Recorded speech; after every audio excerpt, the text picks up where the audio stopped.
The Equalizer 3, the newest movie just dropped, and I'm going to give it a grade and tell you if you should go see it or not. But before I do that, I have to tell you what Movie Breakdown is about. It's a movie review series. We look at new and old movies, give them a grade, 8 through up, plus and minus do count. And if you want me to do, let me know. Please put in the comment section below and I get to it as best I can. Also, Patreon.com/Ali Zakka for $2 a month. To cut in front of everybody when you request something of me, I go watch it immediately, go hunt it down because you're paying me to do it. Now, let's go and get into 2003's The Equalizer 3. And this is a non-spoiler review, which this movie don't really have spoilers in it. So I'm not gonna go into deep diving into everything, but it's a non-spoiler review. So you haven't seen the movie, you don't mind, watching a review that doesn't have spoilers, stick around. So what is The Equalizer 3 about? Based off the trailer, it's about Robert McCall finally finds home in a small city in Italy, and as he's making peace with himself, he learns that the town people are pretty much being tormented and being in danger and hurt and attacked by the mafia that runs the town and other cities around it. And Robert pretty much has to put the gloves on again and take out the mafia to save his friends and family. And that's pretty much the gist of The Equalizer 3. The things that I liked about this movie, I like the concept. I like the idea of a former assassin, taking time and finally finding peace and doesn't really want to do anything. And he's, going through the things he's done to see like whether or not he considers himself a good or bad person. And as he sits there in this town where everybody knows everybody and everybody kind of starts accepting him as one of their own and he's finding peace, I like that idea. And as he's looking around and witnessing the mafia does things and he's like, all right, do I have to get back into it or should I not get back into it? I like that whole concept of him trying to stay out the game and then whether or not to stay out the game or get back into the game was one thing I like. The acting in this movie I liked all the actings from all the actors and actresses. I think everybody did a good job. The music pieces in this movie worked for me, and I liked some of the cinematography in the movie. I liked some of the camera angles and the way things move, the motion and things of that nature. Cameras angle certain parts and certain movements as they're going through certain fight scenes and sequences. I do like that. I thought the movie was very creative, but at the end of the day, I still think it's a, average day modern action film with a character who's invincible. Like, he doesn't get hurt, and pretty much when things comes down to it, you're like, all right, so it's not about him losing the fight, it's about how he gonna take out the villain. And that's how I looked at this. As far as the other characters go in the movie, you have your average day citizen character, and you have the doctor character, and you have the mafia who are just pretty much mafia members who are doing mafia things and do mafia things, and I need to take out anybody who opposes me kind of thing. So nothing's different about that. The pacing of this movie is an hour and 49 minutes, but it does move slow. I would say that this is not a high action, fast paced action movie. No, this is a more slow, laid back, unravel kind of movie till you get to the climactic ending here. And the climactic ending is also not as climactic, I should say. It's more just like, okay, this is happening, that's it.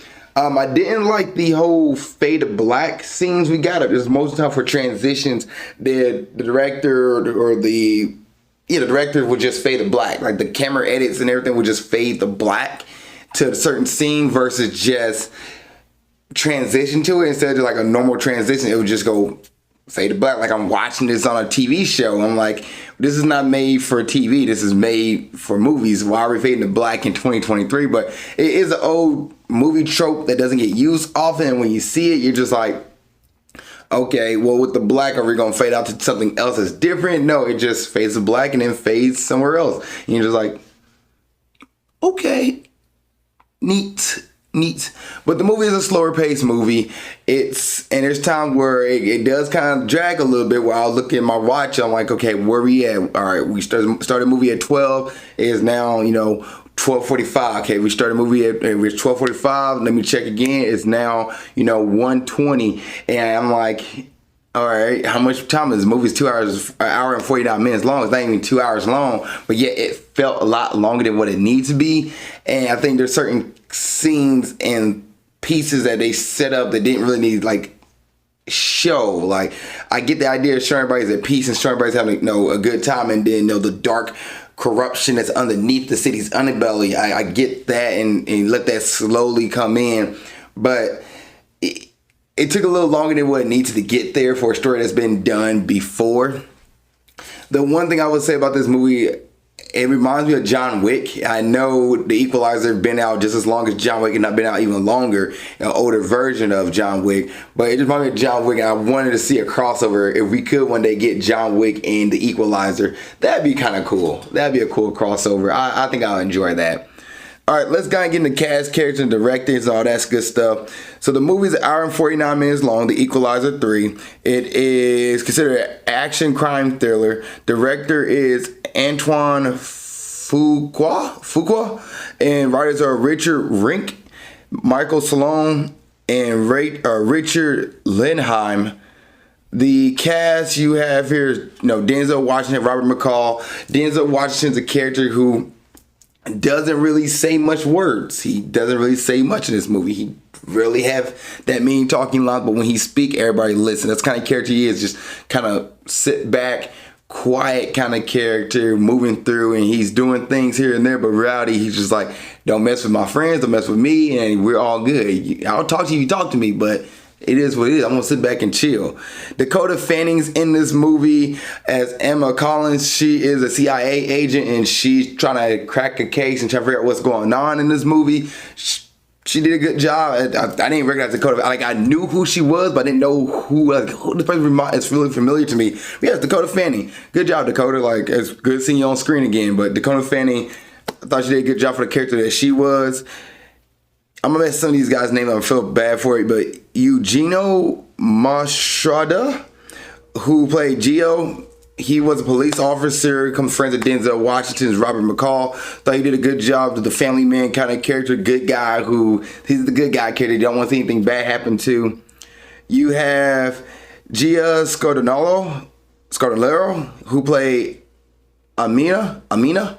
She was fine. She was kind of like a love interest there to Denzel Washington. I guess another character to show that Denzel is getting peace, that Robert McCall is getting peace, and just things are laying out for him. That's what kind of character she was.